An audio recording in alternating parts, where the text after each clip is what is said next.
What's up, y'all? I just wanted to come today and talk about my issues. Y'all know I got a lot of issues, but the one I'm gonna talk about today may get a little nasty, you know, because I gotta tell my people to keep y'all up on what's going on with your girl. Listen, so y'all know I had my gall bladder removed, my appendix removed, and I got this tube draining some fluid down into my stomach because I got a cystic lesion in my brain, and it's where the location where the cystic lesion is sitting in the brain is blocking the fluid from flowing to the spine. That was, all right. So I just had my gallbladder removed a few months ago, y'all.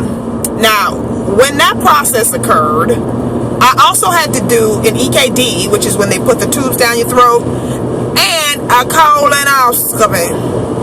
Now, I just turned 30 last week, November 7th. I got my appendix removed, when I was 29, a couple months ago. Yeah, y'all ever had a colonoscopy? That is nasty. Yeah, no, you really sleep when it all takes place, but when you wake up, your hind side is a little sore. It ain't like nothing major or nothing like that, but yeah, it's not pleasant. Nothing is pleasant when you got to be put to sleep and wake up still in pain. So I had my gallbladder removed, and that was not a fun procedure for me. The pain afterwards, and not to mention I had my appendix removed in 2012. So that was like terrible. So yeah, they removed my gallbladder. See, this is what happened. Let me give you the background of why my gallbladder got snatched away out of my life. Yep. That's not a go. Yeah, they snatched my gallbladder out. Yeah, that wasn't cool. But this is what happened. So I was in some pain. I was having some abdominal pain, and it was in my midsection. And so I went to my primary care doctor, and I had been complaining about it for a little bit, and they would just give you some painkillers and send you on about your business, which is not cool because it could be a sign of something more serious, which in my case it was. And so so my doctor eventually referred me to a gastroenterologist, Dr. Malaya. He's awesome. Thank you, doctor. Yeah, Dr. Malaya was an awesome doctor. So I went to see Dr. Malaya, and that's when he set me up with the colonoscopy and the EKD to find out if there was something else going on, maybe an infection, bacteria, whatever was going on. We were going to find it out because they were going in both ends and nothing was going to be missed. All right, so they did the colonoscopy, and then I had to go to this little place. I'm not even sure what the place is. I had to go to some imaging place and drink this milky substance. And they said what it does is it slows down your gallbladder and helps it to contract so they can see at what rate it's functioning at or what percentage it's functioning at. So I did that and got my results. And guess what, y'all? My gallbladder was performing at 11%. 11%. Yeah, it was barely working at all. And what they told me is that if it had been working at least 30%, that I probably could have kept her. But since you wanted to be a lazy ass, they ended up having to go ahead and remove it so it wouldn't cause me any more issues. Now, let me just tell you, when I had my appendix removed in 2012, and I was pregnant, y'all, I was 7 months pregnant, but they're gonna take my appendix like I ain't paid for that. I came here with that. Yeah, but good thing they did, because after I had my appendix removed, and I was pregnant, after I had my appendix removed, and listen, let me tell y'all how that went. So I'm at work, and I'm in so much pain, and I'm pregnant, and so after speaking with one of my co-workers who also, has younger kids, she said the same thing happened to her. She had the pain, and they said it was her appendix. It was appendicitis, and they removed her appendix while she was pregnant as well. So, me thinking the worst, like always, that particular co-worker ends up taking me to the hospital. Don't tell nobody, y'all, because she can get in trouble. But anyway, so she took me to the hospital, and after sitting in the waiting room a few hours, and then I got taken back to my little room.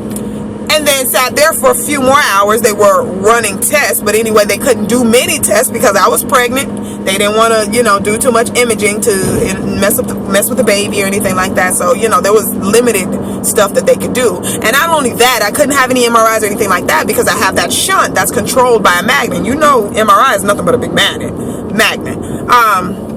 So, yeah, I was in there and I was waiting, and they were doing whatever test that they could, whatever test that they had gotten approved from my OBGYN, and which took forever. But anyway, yeah, I wasn't complaining. Yes, I was. I'm lying. I was pregnant. Y'all know I was complaining. Hold on. Got to turn. So I was in there, and so that night, roughly 10 p.m., the doctor comes in and he says, we believe it's your appendix, so we're going to go ahead and take that out as a precaution. When they start removing organs as a precaution, don't be precautionary with my organs. Yeah. So they removed the appendix as a precaution with nothing, no background to back that up. They just took it out just because they felt like they wanted to take it out. I was pregnant. I would have sued your ass. Yeah. Sorry about that, guys. I'm turning. Yeah. So they removed it. And get a call a couple days later. Man, that is some painful ish. Being pregnant and having something removed, they cut you open, man, that hurt. Ooh, it was terrible pain. And I was pregnant. Yep. All right. So yeah, so I got a call a couple days later, and they informed me that my appendix had a cancerous tumor on the end of it. So thank Moses they removed that. And so since then I've been having to do follow-up treatments to find out if the cancerous cells actually spread to my liver. And so far so good. We've had some good stuff, we've had some good results saying that it did not spread so far, but I do have to go back every 6 months to periodically keep that. To keep that in check. So yeah, it's not a big deal. I don't mind doing that just to make sure I'm good, y'all. I gotta be good for my family. So yeah, we do that. And I'm turning again. So yeah, he called me a couple days later and informed me about that. So I'm going to another doctor now, a cancer doctor who is keeping an eye on my liver and other stuff. And so yeah, I had that removed, and then the gall bladder came a couple years later this year, 2014. And boy, what an experience that was. They basically just woke up them old wounds. Just woke up them old wounds. It hurt like the dickens. But I made it through it, y'all, and I'm doing better now. And I still, have my little gallbladder scars and, scars from the appendix removal. My stomach is all jacked up. I'll show y'all. I'll show you. I don't think you want to see it, though, because it's pretty nasty. So, yeah, that's what I went through this year. And that pain is like no other. The painkillers don't even help you. Any little movement you make, you about to be like, oh, man, it hurts. It really does hurt. So yeah, so I just wanted to come to y'all today and just let y'all know that I got some gastric issues. Anybody else dealing with some gastric problems? I got a lot of gastric problems. Y'all, I've been constipated since I was like 5. And growing up, I used to go to the bathroom probably about once a week if I'm lucky. And, mom would give me like flour and water and, just stuff to make me go, nope. I'm holding it in. I used to be literally in the bathroom in tears because it hurt so bad and wouldn't come out. I know it's nasty, y'all, but listen, y'all my people. Y'all understand me. I got to get this stuff out. Y'all don't want this coming out in the corporate world, because what they don't want to do is sit there and try to embarrass me. Yeah, okay, I'm done. I'm home now, y'all, so I'm just chilling right now. So yeah, I got a lot of gastric issues that I'm dealing with, and on a daily, like when I wake up in the morning, my stomach is hurting. When I have that first meal, my stomach is hurting. After that first meal, my stomach is hurting. And, and I'm not typically eating a lot of greasy foods and stuff like that. And I know they say you got to watch your diet, and there's a lot of things that you can't eat after you have your gallbladder removed. Well, y'all, I like to eat. So So, I've cut out a few things, but I can't give up my cheese.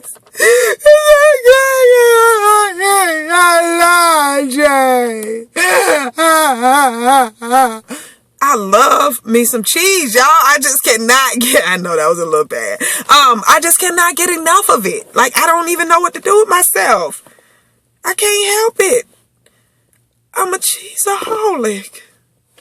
I need CA meetings. Yeah. So, I've changed my diet up a little bit, but there's only so much a sister can do. I need that fried chicken in my life. I know it means I'm going to be in the bathroom for 2 hours, but going down is so worth it. And then I'm hunched over with my hands on my stomach because it hurts so bad. Give and take, give and take. Y'all know how it go. You know how it go.